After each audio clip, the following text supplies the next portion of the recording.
Et la conférence de presse que nous donnons ce matin est axée essentiellement sur la potentielle arrivée de Ali Bongo Ondimba à Paris dans le cadre du One Planet Summit. Donc cette grande table internationale autour de laquelle des questions d'ordre financier vont être évoquées afin de, comment dirais-je, réunir des fonds pour justement financer la préservation de la planète, si on peut le dire en des termes très simples. La situation qui est celle du Gabon jusqu'à ce jour nous interpelle quant à la présence des pseudo-responsables gabonais sur le territoire français et particulièrement autour de cette table-là. Car se pose un problème de légitimité en amont. Et c'est pour cette raison que nous sommes là ce matin pour dénoncer justement cette dérive qui consisterait à accepter officiellement les pseudo-autorités gabonaises comme étant représentatives d'un pays engagé dans le cadre de la préservation de la faune et du biotope. Marc Onaïsangui a évoqué tout à l'heure les différents aspects relatifs à l'échec des politiques mises en place par ceux-là qui prétendent gouverner le Gabon aujourd'hui. Et il a bien énoncé toutes les difficultés et les travers rencontrés sur le terrain quant à la détérioration de ce monde fantastique qui est celui de la forêt et des eaux. Il a évoqué le terme génocide pour en arriver à votre question. Pour l'aborder sous l'angle humain, il nous faut être capable de nous remémorer en quelques mots ce que le peuple gabonais a vécu le 31 août et les jours qui ont suivi, à Libreville et à Port-Gentil et dans Aouiem et les autres villes du Gabon. Nous savons tous qu'à l'issue de l'élection présidentielle du 27 août 2016, le peuple gabonais dans sa majorité, et c'est connu, et je reprendrai ici cette expression favorite du président Ping qui dit « Le monde entier le sait, le président de la République du Gabon, c'est moi, Jean Ping ». Il tient cette formulation de l'évidence qui s'était imposée le soir du 27 août 2016. Autrement dit, les responsables du pouvoir en place, même désignés par le pouvoir en place, donc les gouverneurs des régions du Gabon, sous la pression des populations, avaient livré les résultats de cette élection présidentielle. Et se trouvaient sur le territoire gabonais, comme nous le savons, différentes commissions d'observation, envoyées particulièrement par le Parlement européen, l'Union européenne plus précisément, et l'Union africaine. Donc ces délégations avaient vécu en direct l'élection présidentielle du 27 août 2016. Nous savons que la proclamation qui avait été faite à l'issue de ce scrutin a déclenché la colère de la population gabonaise qui, dans sa réaction par une manifestation pacifique dans la rue, s'est vue massacrée. Et j'ai déjà évoqué publiquement ce terme, qui texto dans le dictionnaire désigne des tueries orchestrées par une force armée contre des êtres sans défense. Et c'est ce qui s'est passé à Libreville, particulièrement, et à Port-Gentil et à Aouiem, où on a enregistré également des morts. Cette élection nous a montré le côté obscur du régime en place. J'étais dans la rue le 31 août et je me suis retrouvé par la force des choses, le secrétaire général du président Ping, toute la nuit du 31 août, et j'ai vécu en direct la mort de plusieurs jeunes. J'ai vu au matin du 31 août des dizaines et des dizaines de jeunes Gabonais criblés de balles, encore vivants, et jetés à même le sol en attendant pendant toute une journée d'être acheminés vers les hôpitaux et les centres de soins. On peut parler clairement de génocide. Pourquoi? Simplement parce que ce terme et ce concept qui a été mis en place au lendemain de la Seconde Guerre mondiale et particulièrement en relation avec ce qui a été désigné comme étant la Shoah, donc l'extermination des Juifs, consacre l'exécution ciblée d'un groupe d'individus et fait appel également aux notions de torture, de violation de l'homme, des violations des droits de l'homme, mais également de disparition forcée. Et ces différents aspects que j'évoque sont bel et bien établis, pour ceux qui nous concernent, dans le cas du Gabon.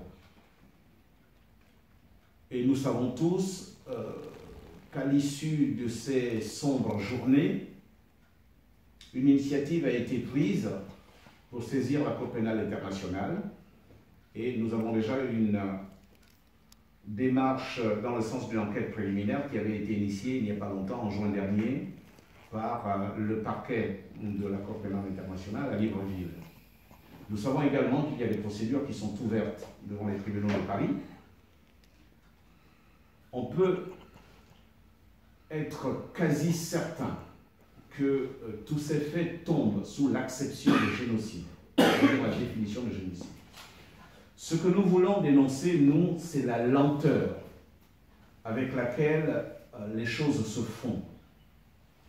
Nous sommes conscients de ce que les institutions internationales ont des procédures à valider,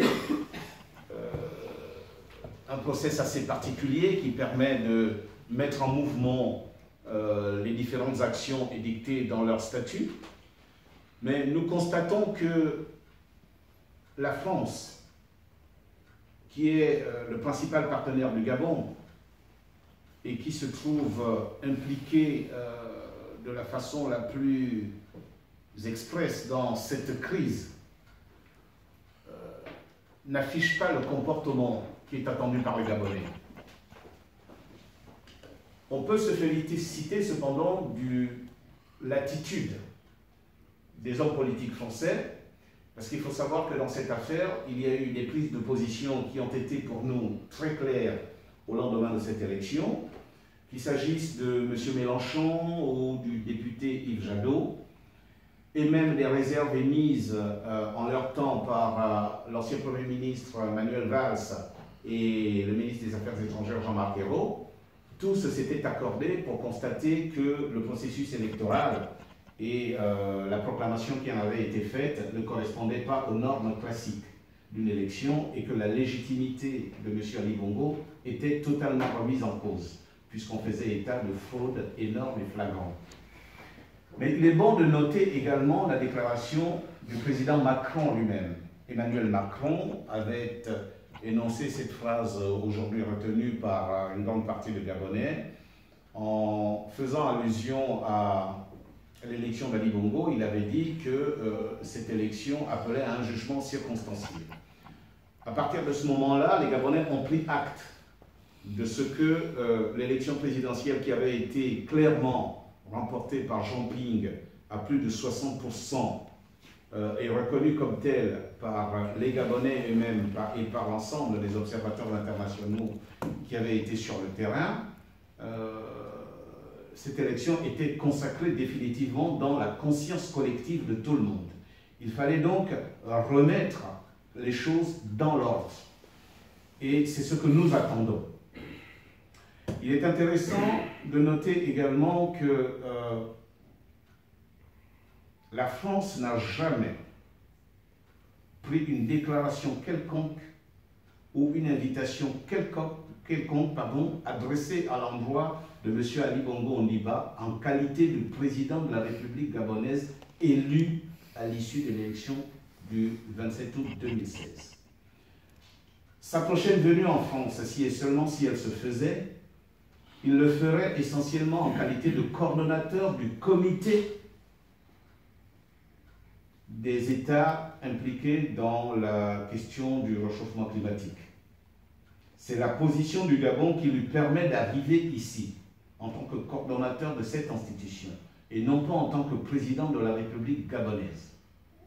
Parce que pour tous ceux qui se sont intéressés à la cause Gabon, le président de la République du Gabon, c'est Jean Ping.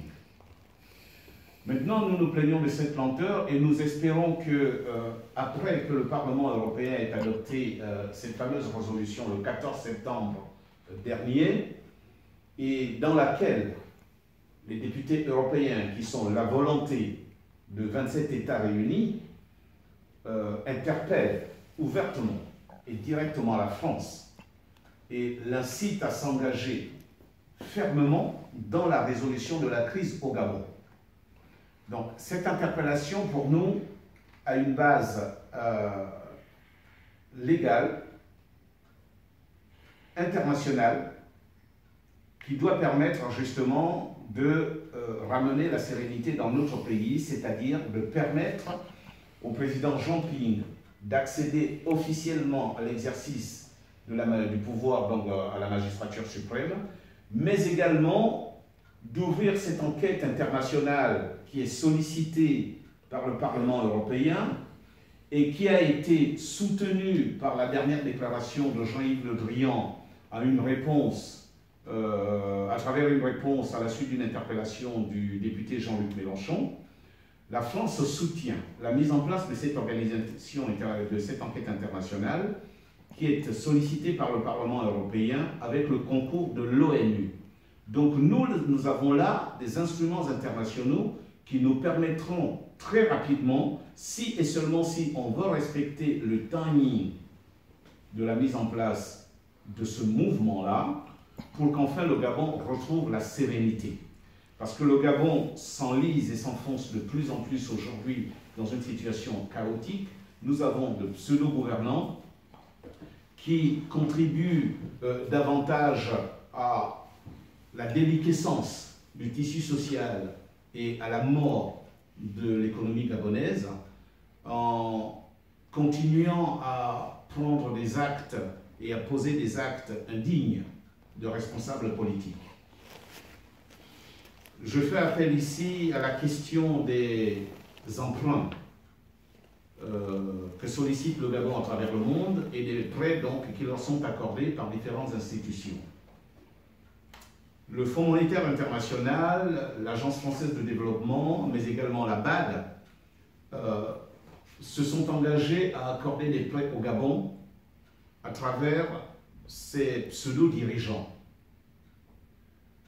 Le dernier prêt, c'est celui des 145 milliards évoqué tout à l'heure par Makona Essongui dans une conversation en off, qui leur est accordé, étalé évidemment sur une durée donnée. Pour notre part, nous estimons que ces engagements souffrent d'un manque de lucidité et pourraient paraître comme une complicité de détournement de deniers publics.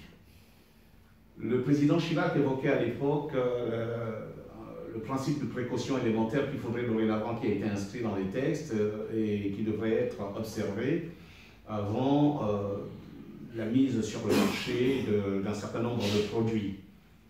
Moi, j'évoquerai pour ce qui concerne la situation du Gabon aujourd'hui et les rapports que peuvent avoir les institutions internationales et les dirigeants gabonais actuels qui n'ont aucune légitimité, un principe de retenue, un principe de réserve. On ne peut pas avoir à sa disposition autant d'informations qui remettent en cause la légitimité de ce pouvoir et continuer ou prendre des initiatives à leur accorder l'argent des institutions internationales.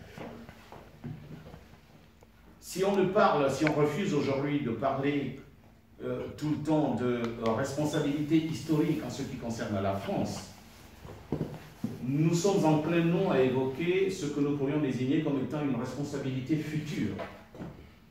Autrement dit, demain, après-demain, on pourrait se rendre compte que ceux qui prennent des initiatives aujourd'hui, qui contribuent à donner une certaine légitimité ou une certaine reconnaissance à un pouvoir qui est honni et qui est dénoncé officiellement et attaqué officiellement et remis en cause officiellement, ces institutions qui s'engagent à négocier et à discuter avec ce pouvoir en connaissance de cause pourraient se retrouver demain et après-demain en co-responsabilité de l'échec du Gabon ou des détournements de deniers publics qui se seront opérés pendant cette période-là.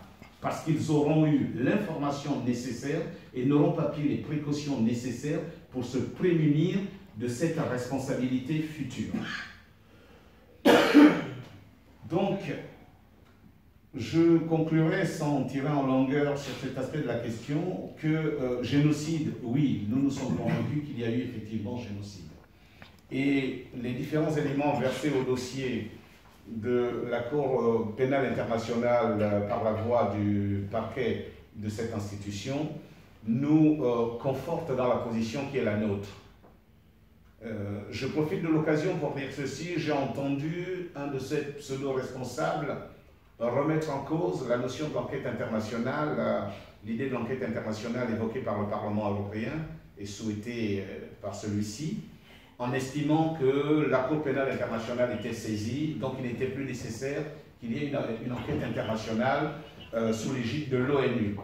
Eh bien, ce monsieur se trompe complètement pour plusieurs raisons. La première, c'est que le Parlement européen fait partie de cette institution qui était présente sur le terrain par sa commission d'observateurs internationaux bien avant que la CPI ne soit saisie.